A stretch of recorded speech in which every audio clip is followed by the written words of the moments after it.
Boa tarde, meus irmãos.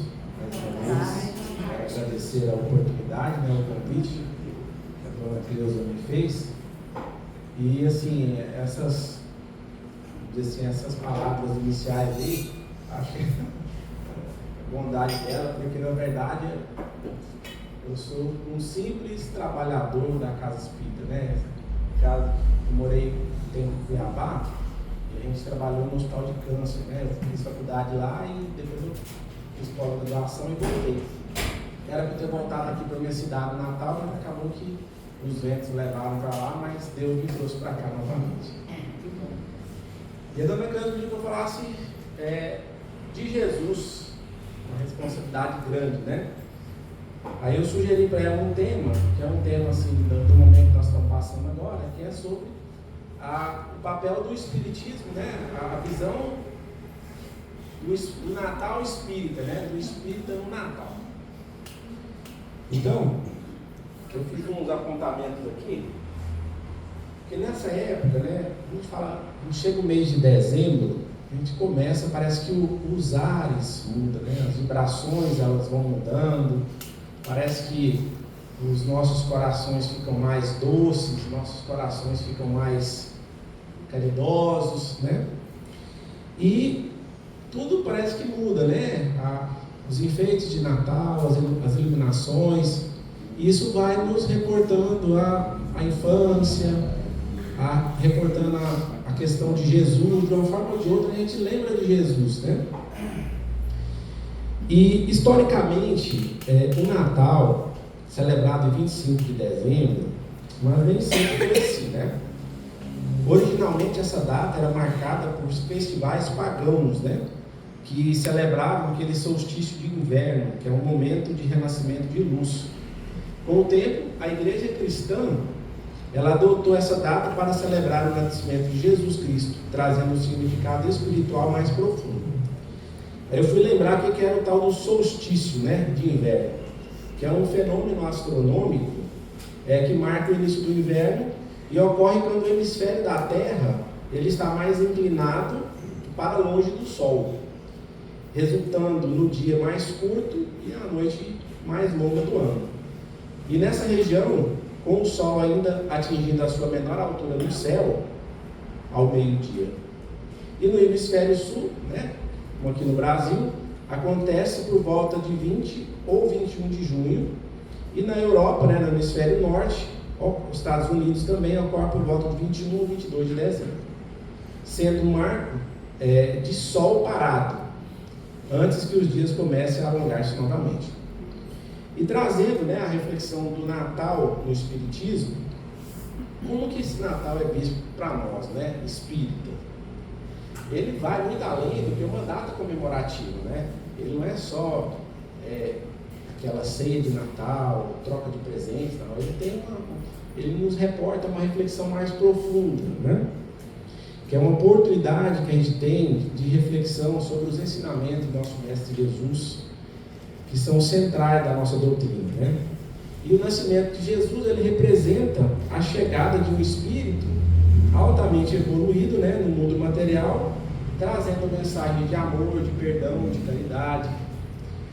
E nesse contexto espírita, o Natal ele é um convite para a prática do amor ao próximo, da empatia, da solidariedade. E é um momento de renovação interior, onde se busca colocar em prática os ensinamentos de Jesus, promovendo a paz e a harmonia entre todos os seres. E assim, o Natal, seja pela perspectiva histórica ou espiritual, é uma época que nos convida a celebrar a vida, ou seja, o nascimento de Jesus, né? Seja de várias formas, né? O Jesus nascendo dentro de cada um de nós, o Jesus nascendo aos nossos olhos, perante as belezas da natureza, perante a vida que ressurge em cada canto e recanto do nosso planeta, né?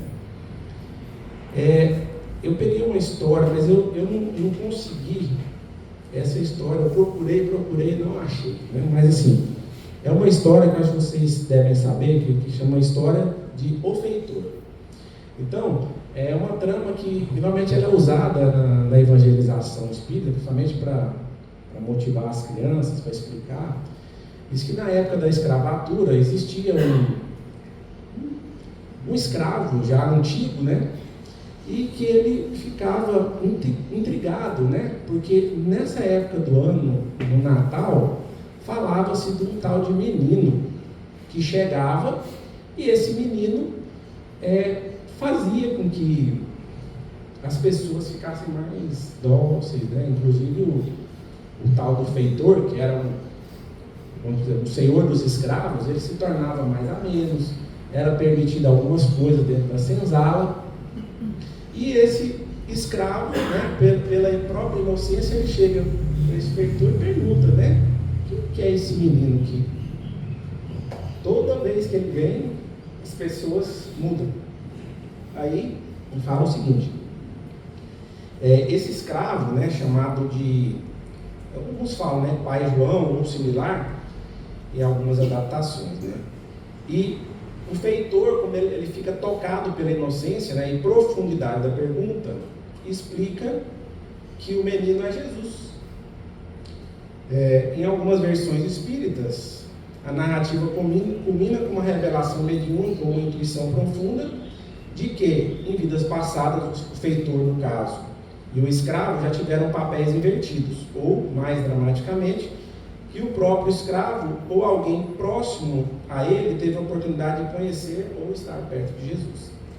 Moral da história, essa história é usada para ilustrar, né, os princípios como a igualdade dos espíritos perante Deus, a independência da cor da pele ou condição social, a justiça divina, a lei de causa e efeito, né, graças à reencarnação, e a mensagem cristã de amor e perdão. E no caso, a bondade do feitor em contraste com a crueldade típica do sistema escravista, ele é um elemento central para mostrar a possibilidade de evolução moral dos indivíduos. Então, assim, a reflexão, ela vai muito mais além do que uma simples história, né? O fato dessa presença do menino Jesus na época do Natal trazer esse sentimento das pessoas se tornarem melhor, né? Judiamento dos escravos, de fazer aquilo, isso fez com que ele ficou curioso em saber, porque o ano inteiro, né, chegava o Natal, todo mundo já estava bonzinho, né? Enfim. E o Jesus como guia e modelo e as perspectivas, né, sobre o nascimento de Jesus Cristo. Então, no Espiritismo, a gente sabe, né, que Jesus é visto como um guia e modelo exemplar para a humanidade. E sob a ótica espírita, o nascimento do Cristo não é apenas um evento histórico, mas um marco espiritual de grande importância. A chegada do mundo, de Jesus ao mundo, simboliza uma nova era de amor, de compreensão, de evolução moral. Tanto é que o mundo praticamente foi dividido antes e depois de Jesus, né? Antes de Cristo e depois de Cristo.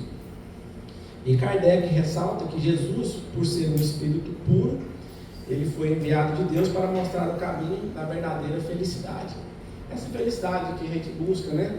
A gente busca no material, a gente busca no dia a dia, e parece que a gente não encontra, né? A gente passa por ela, a gente sente um pouquinho, tem aquele prazer de felicidade, de repente sumiu.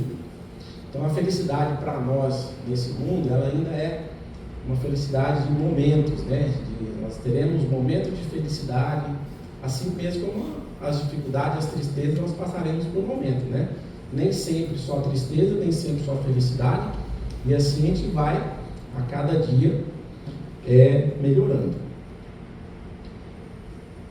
Outra coisa importante é que o nascimento de Jesus, ele nos reporta também para a gente pensar sobre a simplicidade, sobre a humildade, porque Jesus, por ser considerado rei, né, ele não veio com pompa de rei, né? Ele veio de uma forma simples, né? Mesmo porque naquela época, talvez seria diferente se não houvesse a perseguição de Herodes, né, contra as crianças que estavam nascendo naquela época, mas Jesus ele veio, né, ao mundo e ele nasceu num lugar muito simples, né, na manjedoura, né, que é uma espécie de coxo que usava para tratar os animais.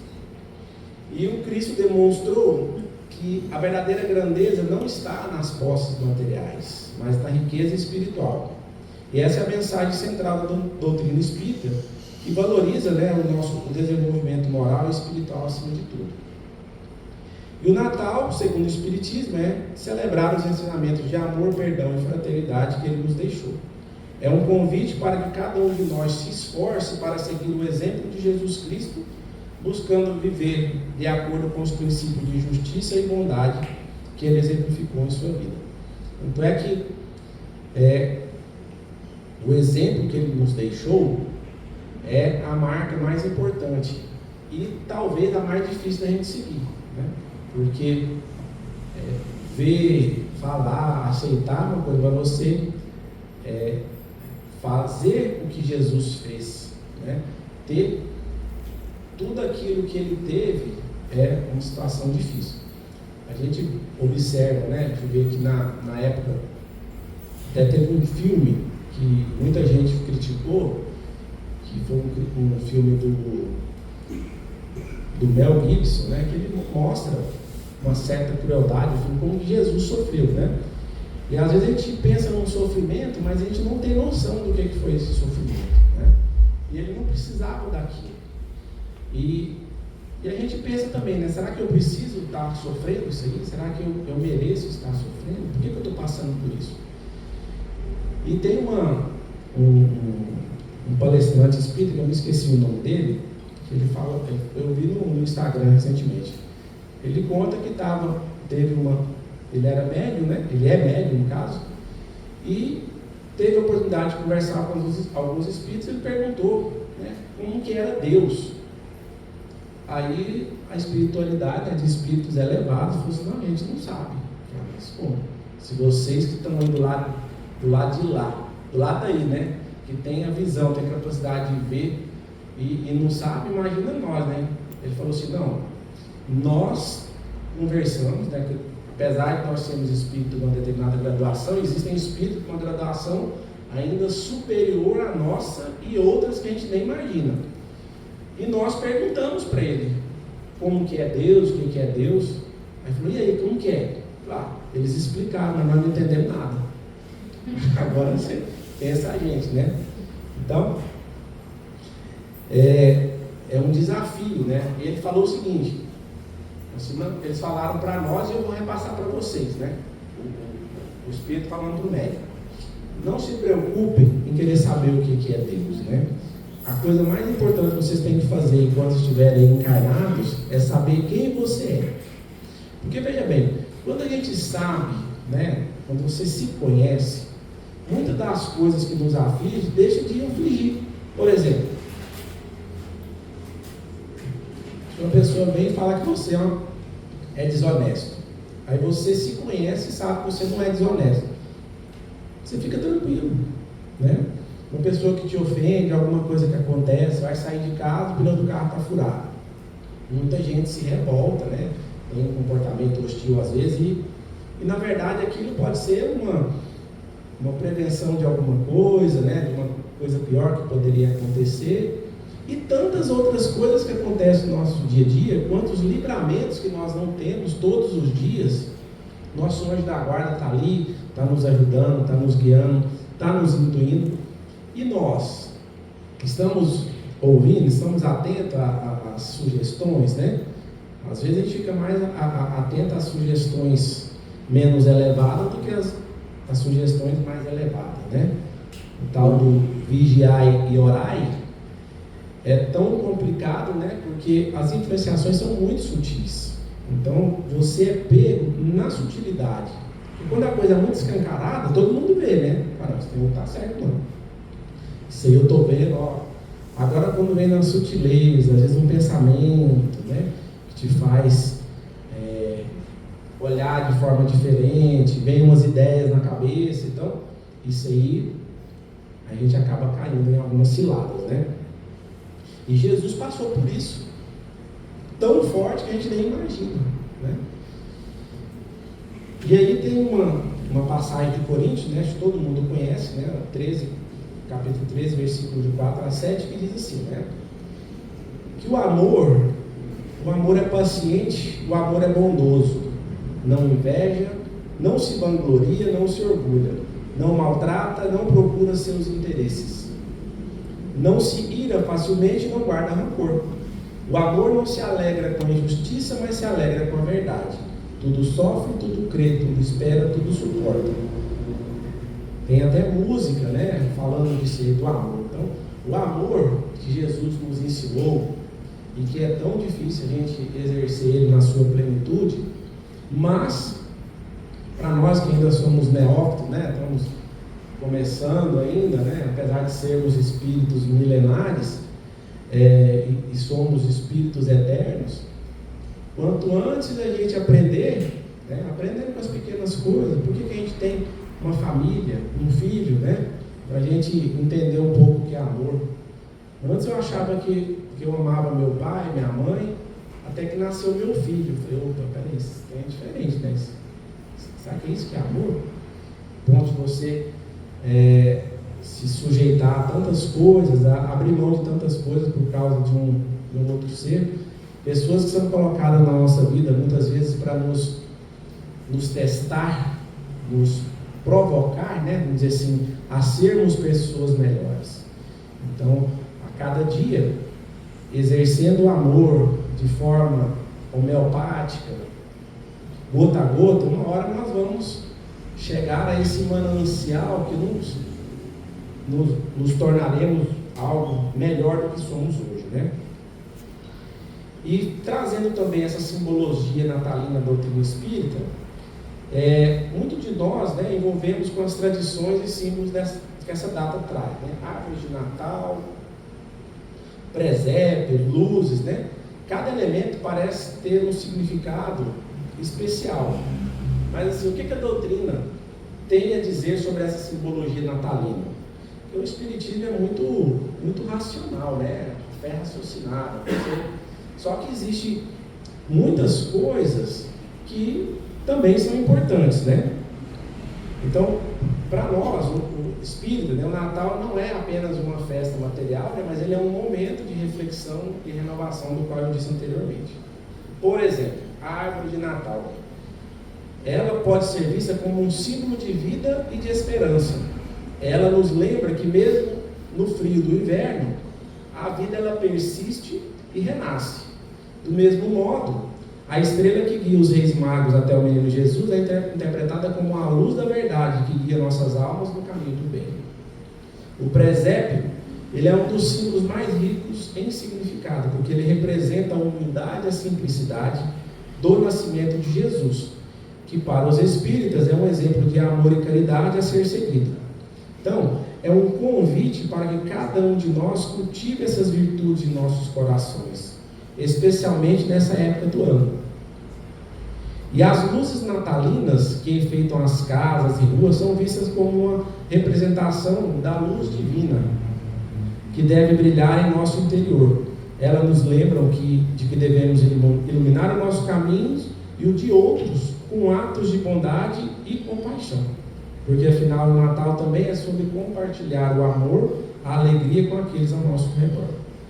Em suma, essa simbologia do Natal segundo o Espiritismo vai além do aspecto decorativo e nos convida a uma transformação interior. É uma época para nos conectarmos com os ensinamentos de Jesus e aplicá-los em nossa vida diária, promovendo a paz, o amor e a fraternidade entre todos. Então, o espírita, vamos dizer assim, assim como outras religiões também, se você pegar a religião católica, é uma das doutrinas, das religiões que mais fazem caridade também no mundo. E não é só no mês de dezembro, assim como nós, né, o Espírito de toda a casa espírita, o esteio da casa espírita é caridade, é ajudar as pessoas. E não é só num determinado momento, é o ano inteiro, é todo dia, sempre que é preciso. Então, essa visão que a gente precisa ter, da importância que esses atos, né, que essa atitude nossa, ela se perpetue, porque através desses atos de bondade, desses atos de misericórdia, de caridade, é que nós começamos a nos burilar, né, a nos melhorar a cada dia. E às vezes a gente tem a pretensão de querer resolver tudo na hora, não quero burilar, quero sair daqui já no outro dia, assim. Mas assim, a gente não precisa ter pressa, a gente precisa ter constância, né? E fazendo, até que o esforço e a continuidade se tornem um hábito, e esse hábito se torne uma constante em nossa vida, né? E o espírito do Natal, muitas vezes associado a trocas de presentes e reuniões familiares, vai muito mais além dessas tradições, né? Às vezes as reuniões acabam mais com briga, né, com discussão, do que com uma confraternização, né? E o Natal, segundo o Espiritismo, trata-se de uma época para refletir do amor, caridade, o verdadeiro significado da solidariedade. Aí foi o que eu falei, né? Então, por que se limitar essa prática no único mês, né, do ano? Viver o espírito do Natal diariamente é um convite para transformar nossas ações cotidianas, né? E outra coisa é que a gente possa, num contexto maior, entender que esse esforço diário, esse treinamento de sermos melhores a cada dia, ele tem que ser exemplo para outras pessoas. Todo mundo que às vezes fala, você é espírita? Não, eu sei, espiritismo é aquele que faz caridade, né? Então muitas vezes nós somos visados. E tem aqueles também que falam, você é espírita? Fala, opa, isso aí é macumba, confunde com outras coisas, né? No espiritismo não é nada disso. E nesse contexto, de nós sermos, vamos dizer assim, com uma certa visibilidade, a gente tem uma responsabilidade ainda maior. Porque a gente sabe de algumas coisas, eu falo de saber, não no sentido da arrogância, né? E algumas religiões falam, não, quando eu morrer, eu sei que eu vou para tal lugar. Outros falam, não, eu vou para tal lugar. E assim, nós temos um entendimento, nós temos um conhecimento que nos tira o véu da ignorância, né? As explicações, os textos espíritas, né? As divulgações, elas não subestimam a nossa inteligência. Então as explicações, a gente observa que são explicações que têm sentido, que têm faz parte das leis da natureza, né?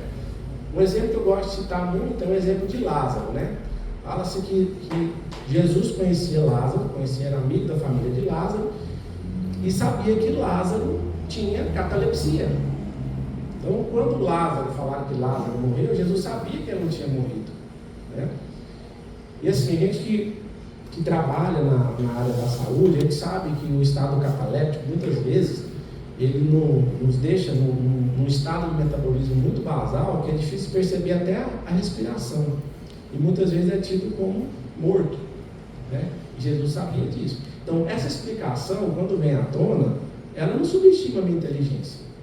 Quantos milagres vocês ouviram em tempos passados que hoje não é milagre mais? O milagre é aquilo que você não sabe o que é, como que processa os fatos. Outro exemplo, você pega o exemplo de Moisés, que foi intuído para ir lá numa determinada região, para atravessar o mar, e a hora que ele chega lá, ele bate a clava. Imagina, né? Alguém de nós aqui, né? Quando chega lá, você bate a clava no chão, o mar se abre, vai todo mundo passando, depois fecha, e quem vier vai ser engolido pelas águas. Faz sentido isso para nós? Isso faz sentido? A gente conhece a lei da natureza? Não faz sentido. Agora, se eu digo, olha, tal hora a maré ela vai estar baixa. Quem conhece o mar, quem foi na praia vai saber. Tem horário do dia que a maré está baixinha e tem horário que a maré está lá em cima. Então, em determinado horário, se você passar naquela onde a maré está baixa, é como se você estivesse pisando ali naquele espelho d'água e dá a impressão que você está flutuando sobre as águas. E não é. A maré que está baixa, a areia tem um pedacinho. Então, isso faz sentido. e de outras coisas. O Espiritismo, ele nos mostra verdades incontestáveis, né? São coisas que não tem como falar, não, isso aí não é. Por quê? Porque é a ciência embasada, né, com a fé. Ou seja, eu acredito em determinada coisa, mas eu sei que aquilo tem uma explicação lógica, né? E Jesus nos trouxe isso o tempo inteiro. Só que nós, muitas vezes, apesar de ser ensinamentos de mais de 2000 anos, nós ainda não conseguimos entender algumas coisas, né? Porque o entendimento, ele é amplo, ele é individual. Às vezes o seu entendimento é diferente do meu. A minha experiência não serve para você e a sua não serve para mim. Cada um de nós somos únicos, né? E nós temos um propósito, nós temos um caminho, nós temos uma missão aqui. Então cabe a cada um de nós descobrir e fazer o melhor que a gente pode fazer dentro daquilo que nos coube, né? E assim, o Natal, por mais diferente que seja no mundo todo, para nós aqui ele tem um jeitão, né? Aqui no Goiás tem um jeitão, o Natal da pamonha, né? Do piquito, outras coisas.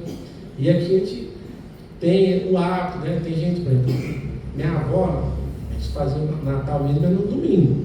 Já a minha esposa é na véspera, no dia 24. Então, se algumas diferenças, mas que na representação do dia a dia, ela não significa tanta coisa, mas do ponto de vista familiar, espiritual, e para nós espíritas, ele tem uma representação muito séria, da qual a gente deve aproveitar, né? Semana que vem, né? Nós temos alguns dias aí para refletir e ver o que nós estamos fazendo de melhor, o que a gente está fazendo de bom. Eu estou acabando, né? Meu horário até que hora? Tá, estou finalizando. Então é uma oportunidade que a gente tem para exercitar, né, e os exemplos que Jesus nos deu. E para finalizar, vou ler uma mensagem que chama Rogativa de Natal, psicografada por Chico Xavier pelo Espírito Emmanuel, que diz assim: Senhor Jesus, quando chegaste à terra, através dos panos da manjedoura, aguardava-te a Escritura como sendo a luz para que os jazem assentados nas trevas. E em verdade, Senhor, as sombras dominavam o mundo inteiro. Sombras do trabalho em forma de escravidão. Sombras na justiça em forma de crueldade. Sombras no templo em forma de fanatismo. Sombras na governança em forma de tirania. Sombras na mente do povo em forma de ignorância e de miséria. Pouco a pouco, no entanto, ao clarão de tua infinita bondade, quebraram-se as algemas da escravidão. Transformou-se a crueldade em apreciáveis direitos humanos. Transmudou-se o fanatismo em fé raciocinada. Converteu-se a tirania em administração e, gradualmente, a ignorância e a miséria vão recebendo o socorro da escola e da solidariedade. Entretanto, Senhor, ainda sobram trevas no amor em forma de egoísmo.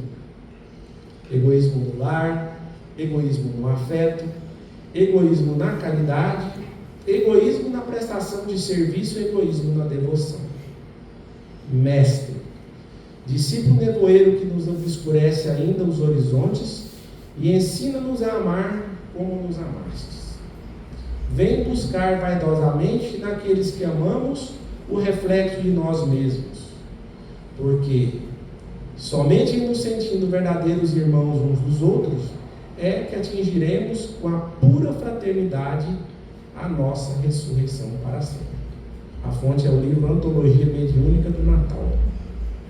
Muito obrigado, meus irmãos, que Deus continue a nos abençoar e que essa casa seja mais um norte, né, um farol de luz para tantos espíritos que aqui se encontram, para nós que precisamos estar aqui e que temos a oportunidade de trabalhar, né, ainda na seara espírita, nessa encarnação. Muito obrigado.